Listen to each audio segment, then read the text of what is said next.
مضامین قرآنی افضل مشکات کی زبانیں۔ پارہ نمبر 16۔ قرآن مجید کے 16ویں پارے کا آغاز قال الم اقل لک کے الفاظ سے ہوتا ہے۔ 16واں پارہ سورۃ الکہف، سورہ مریم اور سورہ طٰہٰ پر مشتمل ہے۔ اس پارے کے ابتدائی حصے میں اللہ رب العالمین حضرت موسیٰ علیہ السلام اور حضرت خضر علیہ السلام کا ذکر فرماتا ہے کہ کیسے موسیٰ علیہ السلام اللہ کے خاص بندے خضر علیہ السلام سے ملاقات کرتے ہیں اور وہ موسیٰ علیہ السلام کو صبر کرنے کی تلقین کرتے ہیں کہ میرے ساتھ اگر آپ چلنا چاہیں تو آپ کو صبر کرنا ہوگا۔ پھر ان تمام واقعات کی تفصیل ہے کہ کیسے حضرت خضر علیہ السلام کشتی میں سوراخ کرتے ہیں، چھوٹے بچے کو قتل کر دیتے ہیں اور گرتی ہوئی دیوار کو تعمیر کر دیتے ہیں۔ ان تمام امور پر حضرت موسیٰ علیہ السلام جواب طلب کرتے ہیں تو خضر علیہ السلام کہتے ہیں کہ یہ سب امور میں نے اللہ کے حکم سے سر انجام دیے ہیں، چنانچہ اب آپ کا اور میرا ساتھ مزید نہیں چل سکتا۔ یہ سب اللہ کی حکمتیں ہیں۔ 16ویں پارے کے ابتدائی حصے میں اللہ رب العالمین ذوالقرنین کا ذکر کرتا ہے کہ کیسے اللہ نے انہیں بادشاہی عطا فرمائی۔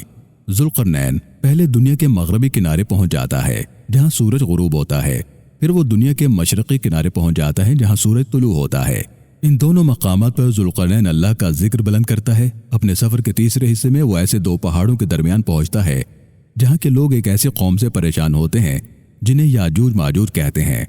ذوالقرنین ان دونوں پہاڑوں کے درمیان سیسا پگھلا کر ایک مضبوط دیوار بناتا ہے تاکہ یاجوج و ماجوج کے شر سے وہاں کے لوگ محفوظ رہیں۔ پھر سورہ مریم کا آغاز ہوتا ہے۔ اس سورہ مبارکہ میں اللہ رب العالمین اپنی قدرت کی نشانیوں کا ذکر فرماتا ہے کہ کیسے اس نے حضرت زکریا علیہ السلام کو بڑھاپے کی حالت میں ان کی دعا پر حضرت یحییٰ علیہ السلام کی بشارت دی۔ آگے چل کر اللہ رب العالمین نے وہ شاندار واقعہ بیان فرمایا کہ کیسے ایک بن بیاہی پاک باز خاتون مریم علیہ السلام کے ہاں آیت اللہ روح اللہ حضرت عیسیٰ علیہ السلام پیدا ہوتے ہیں۔ حضرت مریم علیہ السلام ایک روز اپنی عبادت میں مشغول تھیں کہ اچانک ان کے سامنے ایک اجنبی شخص ظاہر ہوتا ہے۔ مقدسہ مریم علیہ السلام گھبرا جاتی ہیں اور فوراً کہتی ہیں کہ میں اللہ سے پناہ مانگتی ہوں تمہارے شر سے۔ وہ اجنبی شخص جو در حقیقت اللہ کا فرشتہ تھا کہتا ہے کہ مریم گھبراؤ نہیں، میں اللہ کا فرشتہ ہوں اور تمہارے پاس خوشخبری لایا ہوں کہ تمہارے ہاں بیٹا ہوگا۔ مریم علیہ السلام کہتی ہیں کہ میری تو شادی بھی نہیں ہوئی اور مجھے کسی بشر نے چھوا بھی نہیں، تو بیٹا کیسے ہوگا؟ فرشتہ کہتا ہے کہ اللہ کے حکم سے ایسا ہی ہوگا۔ چنانچہ مریم علیہ السلام امید سے ہو جاتی ہیں۔ اللہ ان کو حکم دیتا ہے کہ وہ شہر سے باہر چلی جائیں اور گھبرائے نہیں۔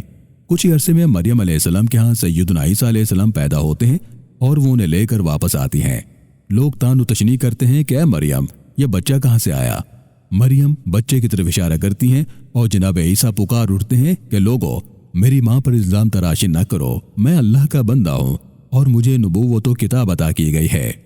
اسی پارے میں آگے چل کر 7 اولو العزم پیغمبروں سیدنا ابراہیم، سیدنا اسماعیل، سیدنا اسحاق، سیدنا یعقوب، سیدنا موسیٰ، سیدنا ہارون اور سیدنا ادریس علیہ السلام کا ذکر کیا گیا ہے۔ پھر اسی پارے کے نصف میں سورہ طٰہٰ کا آغاز ہوتا ہے۔ سورہ طٰہٰ کی ابتدائی آیات میں اللہ رب العالمین کی کبریائی بیان ہوئی ہے۔ بعض روایات کے مطابق حضرت عمر رضی اللہ تعالیٰ عنہ ان آیات مبارکہ کو سن کر موم ہوئے اور اسلام قبول کیا۔ سورہ طٰہٰ کے ابتدائی حصے میں اللہ رب العالمین نے موسیٰ علیہ السلام کا ذکر فرمایا کہ کیسے وہ وادی طویٰ میں پہنچے اور اللہ ان سے ہم کلام ہوا۔ اسی مقام پر موسیٰ علیہ السلام کو نبوت سے سرفراز کیا گیا۔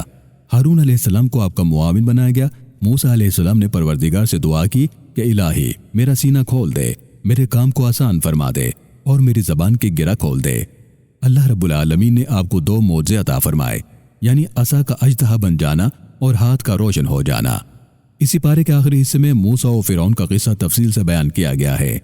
اس کے ساتھ ساتھ حضرت آدم علیہ السلام کے قصے کا اعادہ کیا گیا ہے اور آخر میں نمازوں کے اوقات کے بارے میں بیان کیا گیا ہے۔ اللہ تعالیٰ سے دعا ہے کہ اللہ تعالیٰ ہم سب کو قرآن حکیم پڑھنے، اس کو سمجھنے اور اس کی پاکیزہ تعلیمات کو احسن طریقے سے دوسروں تک پہنچانے کی توفیق عطا فرمائے۔ آمین۔